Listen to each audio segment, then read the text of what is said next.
The night air was cold in Kyoto. March 1604. 21-year-old Miyamoto Musashi walked alone toward a massive pine tree outside Ichijoji Temple in the northeastern part of the city. The tree was called Sagarimatsu, the lowering pine, and it cast long shadows in the moonlight. He was here for a duel. His opponent? A 12-year-old boy named Yoshioka Matashishiro. It should have been easy. Musashi had already defeated the boy's two older brothers. The first, Seijūrō, he'd crippled with a broken arm. The second, Denshichirō, he'd killed with a wooden sword to the skull. Now the family wanted one final match. Just the boy. That's what they'd said. But something felt wrong. Why would they challenge him at night? Why this isolated location? Why did they insist on nighttime when duels were traditionally fought at dawn? Musashi didn't trust it.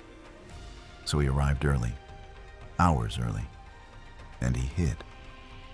From the bushes, he watched as the boy arrived, not in simple dueling clothes, but in full battle armor.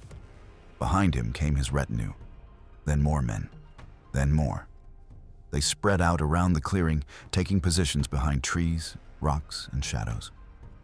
Musashi counted them, 60, maybe 70, maybe more. Swordsmen, archers with yumi bows, and matchlock gunners carrying Tanegashima. This wasn't a duel. This was an assassination. But before we explore what happened that night, welcome back to Brotherboard Plays. If this is your first time here, we dive deep into the real stories of Japanese warriors, weapons, and the legends that shaped history. Today, we're exploring one of the most dramatic moments in Miyamoto Musashi's life. The night he faced not just swordsmen, but guns. If you're enjoying this content, hit that like button and subscribe. We've created other videos exploring Musashi's legendary duels, his famous showdown with Sasaki Kojiro at Ganryu Island, his encounter with the chain-wielding Shishido Baiken, and many more.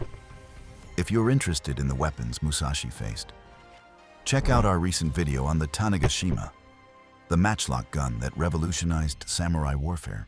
Now, let's talk about what exactly happened that night under the Sagarimatsu pine. At 21 years old, Musashi was already building a reputation as one of the deadliest swordsmen in Japan. But he wasn't famous yet. Not like he would become later. He'd fought his first duel at 13 years old, killing a man named Arima Kihei. At 16 or 17, he'd fought at the Battle of Sekigahara, one of the largest battles in Japanese history. That battle involved thousands of Tanegashima matchlock guns. Musashi had seen firsthand what firearms could do on a battlefield. Now, at 21, he'd arrived in Kyoto with a simple goal: test himself against the best swordsmen in Japan. And in Kyoto, the best meant the Yoshioka School. The Yoshioka family ran one of the 8 major martial arts schools in Kyoto. They weren't just instructors. They were sword masters to the Ashikaga shogunate.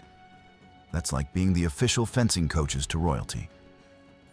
They also ran a successful textile business, famous for their kenpozome, blue dye. They had money. They had prestige. They had political connections. They were, in every sense, at the top of Kyoto's martial arts world. So when this unknown 20-year-old from the countryside walked into their city and challenged their master, they were annoyed. Musashi challenged Seijūrō, the head of the Yoshioka School, to a duel outside Rendaiji Temple. The terms were simple: wooden swords, single decisive blow. First to land a clean strike wins. Musashi employed his signature psychological tactic. He arrived late, very late. Seijūrō waited, growing more anxious and irritated by the minute. By the time Musashi finally showed up, Seijūrō had lost his composure. The fight was quick. Musashi struck Seijūrō's left shoulder with such force that he broke the man's arm and knocked him unconscious. Seijūrō woke up crippled. His fighting career was over. Humiliated, he retired from the school and became a Zen monk. Leadership of the Yoshioka School passed to his younger brother, Denshichirō. Denshichirō immediately challenged Musashi for revenge. This time, there would be no wooden swords, no rules about single blows. This was a duel to the death. Denshichirō wielded a staff reinforced with steel rings, a brutal weapon designed to break bones and crush skulls. Some sources say he used a ball and chain. Either way, he came prepared to kill. Musashi arrived late again. When they fought, Musashi disarmed Denshichirō in seconds. Then he struck him in the head with his wooden sword. The blow killed him instantly. The second head of the Yoshioka School was dead. Leadership fell to the youngest brother, 12-year-old Yoshioka Matashishiro. Now the family faced a crisis. They'd lost two masters. Their reputation was in ruins. Students were leaving. Other schools were mocking them. Everything their family had built for generations was collapsing because of this one swordsman. And the new head of their school was a child. They knew Matashishiro stood no chance in a fair fight. So they made a decision that would abandon every principle of samurai honor they claimed to uphold. They would lure Musashi into an ambush. They would surround him with overwhelming numbers. They would use archers. They would use swordsmen. And they would use guns. If they couldn't beat Musashi with skill, they'd kill him with firepower. The Yoshioka family sent word to Musashi. Young Matashishiro challenged him to one final duel, to restore the family honor. The location, near Ichijoji Temple, at the Sagarimatsu pine tree in northeastern Kyoto. The time, nighttime. Musashi accepted, but he was already suspicious. Nighttime duels were unusual. The isolated location was suspicious. The fact that a 12-year-old boy was challenging him made no sense. So Musashi prepared, not by sharpening his sword or practicing his technique. He prepared by planning to arrive early. Hours before the appointed time, Musashi arrived at Ichijoji. He didn't walk to the pine tree. He found a spot in the nearby bushes and hid. And he waited. As the sun set and darkness fell, he watched. First came torches in the distance, then figures moving through the trees, men taking positions around the clearing where the Sagarimatsu pine stood. They weren't making noise. They were spreading out methodically. Then came the boy. Yoshioka Matashishiro arrived in full battle armor. Not the simple clothing you'd wear to a duel, but heavy protective gear. Behind him came his retinue, advisors, bodyguards. And behind them, more men filtered into the darkness. Musashi watched them take their positions. Swordsmen behind trees and rocks, archers with bows drawn, arrows ready, and Tanegashima gunners, their matchlocks primed, the slow-burning match cords glowing faintly in the darkness. 60 men, 70, maybe more, all waiting for Musashi to walk into the clearing. Musashi waited. He watched Matashishiro and his guards standing in the moonlight. He identified where the gunners were positioned. He noted the archers' line of sight. He calculated his escape routes. Then, when the moment was right, he moved. Musashi exploded from the bushes, not walking, sprinting. He covered the distance to Matashishiro in seconds. The boy barely had time to turn before Musashi's sword struck. Some sources say Musashi killed him instantly with a single blow. Others say he beheaded him. All sources agree Matashishiro died in that first moment. Then the trap sprang. The hidden warriors emerged from all sides. Archers loosed arrows, swordsmen charged, and the Tanegashima gunners opened fire. The sound of matchlock fire echoed through the trees. Smoke filled the clearing. Musashi was surrounded, attackers coming from every direction. This was the moment every swordsman feared. Multiple opponents, arrows in the air, gunfire, no escape route. This was supposed to be where Miyamoto Musashi died. In that moment, surrounded by death, Musashi made a decision that would change martial arts history. He drew his second sword. Before this night, samurai used their katana with two hands for maximum power. or they used one sword while keeping the second sheathed as a backup. But nobody fought with both swords simultaneously. It was considered awkward, impractical. But Musashi didn't have time for conventional wisdom. With his katana in his right hand and his wakizashi in his left, he created something new. A 360-degree zone of attack and defense. One sword to strike, the other to parry. Both moving in coordinated, flowing patterns. He couldn't just fight his way forward. He had to fight in all directions at once. Arrows came from behind, blocked with the short sword. A swordsman charged from the left, cut down with the long sword. Another gunner fired from the right. Musashi moved, the shot missed, and he closed the distance before the man could reload. The Tanegashima was a devastating weapon on the battlefield. But in close quarters, with a swordsman already moving through your ranks, it became a liability. The matchlock took precious seconds to reload. Seconds Musashi didn't give them. He kept moving, never stopping, never staying in one place long enough for the gunners to aim. Every movement was either an attack or a defense. Every step took him closer to the edge of the ambush. Sources vary on how many men he killed. Some say he dispatched half the attackers, some say fewer. But all sources agree on one thing: he survived. Musashi fought through the surrounding warriors and escaped into the nearby rice fields. By the time the Yoshioka retainers regrouped, he was gone. The Yoshioka School was finished. Denshichirō was dead. The family's honor, what little remained, was destroyed. They had abandoned every principle of Bushido, every code of conduct, and they'd still failed. The school closed its doors in 1614 after fighting for the Toyotomi clan at the siege of Osaka. The family continued their textile business. In fact, they're still famous dyers in Kyoto today.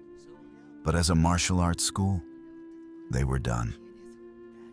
Musashi walked away from Ichijoji that night with something more valuable than victory. He walked away with an idea.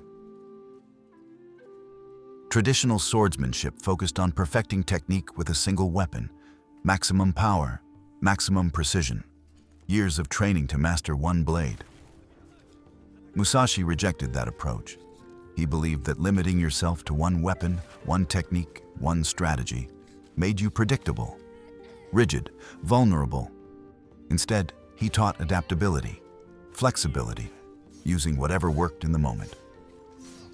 His famous text, The Book of Five Rings, written near the end of his life, emphasizes this again and again.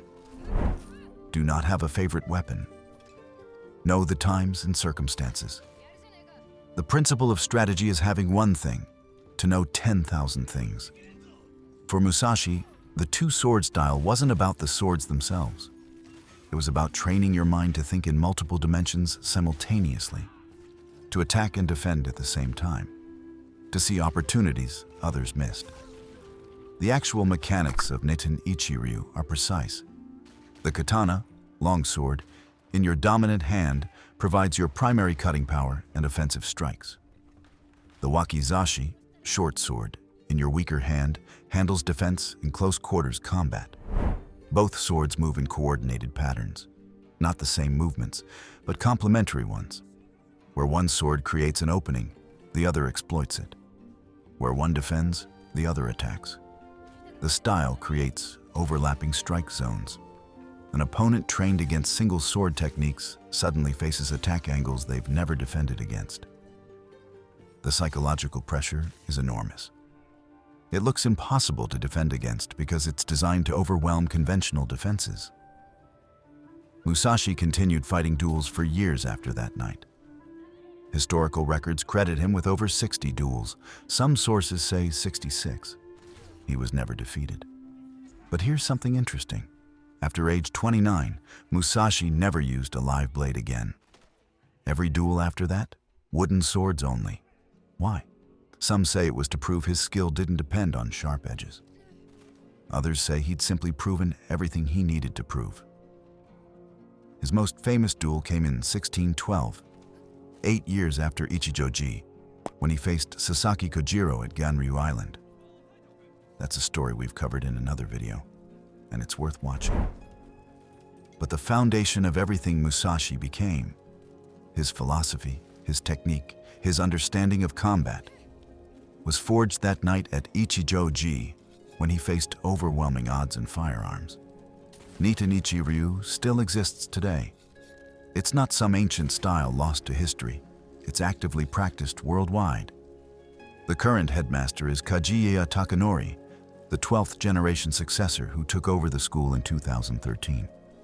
The curriculum includes 12 techniques with the long sword, 7 techniques with the short sword, 5 techniques with both swords simultaneously, 20 techniques with the staff. Additional training in knife work, grappling, and other weapons. Students still study the same principles Musashi developed after surviving that ambush. The same philosophy of adaptability. The same two-sword coordination. And they still practice in the shadow of the story we've just told. Now here's the part that destroys one of the biggest myths about samurai. Musashi didn't hate guns. He didn't think they were dishonorable. He didn't refuse to acknowledge them. How do we know? Because his entire fighting career took place during the age of firearms. He was born in 1584, 41 years after the Tanegashima arrived in Japan. He grew up when Japan owned 300 to 500,000 firearms. At Sekigahara in 1600, both armies deployed thousands of matchlocks. At the siege of Osaka in 1614 to 1615, where Musashi participated, there were over 300,000 guns involved. Musashi lived, fought, and survived in a world saturated with firearms. And in the Book of Five Rings, written near the end of his life, he never once says guns are dishonorable. He never says true warriors only use swords. He never claims firearms are inferior. What he does say is, adapt, be flexible, use what works. At Ichijoji, facing matchlock gunners, he didn't try to deflect bullets with his sword like some anime hero. He used timing, closing distance before they could reload. He used terrain, keeping obstacles between himself and the gunners. He used speed, never staying still long enough for them to aim. That's the real lesson of that night. Not that swords beat guns, but that intelligence, preparation, and adaptability beat rigid thinking. The night at Ichijoji wasn't Musashi's most famous duel. That honor probably goes to Genryu Island against Sasaki Kojiro, but it might have been his most important. Because that night, surrounded by swordsmen, archers, and gunmen, with death coming from every direction, Musashi did something that would echo through 400 years of martial arts history. He adapted. He drew that second sword not because it was part of his style, not because he'd trained for years to do it, but because in that moment, it was what survival required. And from that desperate improvisation came Niten Ichi-ryū. Came the philosophy he'd write about decades later. Came the legend of the greatest swordsman in Japanese history. Musashi didn't survive because he was the strongest. He survived because he was the most adaptable. He didn't win because his technique was perfect. He won because he was willing to create a new technique in the moment he needed it. The Yoshioka family planned the perfect assassination. Overwhelming numbers, firearms, darkness, surprise. They forgot one thing. They were trying to kill someone who'd already survived a battlefield filled with thousands of guns at Sekigahara. Someone who understood that war, real war, isn't about honor codes or rigid traditions. It's about winning, by any means necessary. That night, under the Sagarimatsu pine, Miyamoto Musashi proved something important. Not that swords were superior to guns, but that a warrior's greatest weapon isn't what they hold in their hands. It's what they carry in their mind. The willingness to adapt, to improvise, to survive. That's the real way of the warrior. And it's why, 4 centuries later, we're still telling his story. Thanks for watching. If you enjoyed this deep dive into the night Musashi faced guns, Let me know in the comments what other duels or warriors you'd like us to cover. We've got videos on Sasaki Kojiro, Shishido Bacon, and many more legendary swordsmen. And if you haven't seen it yet, check out our video on the Tanegashima, the matchlock gun that changed Japan forever. It gives you the full context of the weapon Musashi faced that night. Hit that like button, subscribe for more stories like this, and I'll see you in the next one.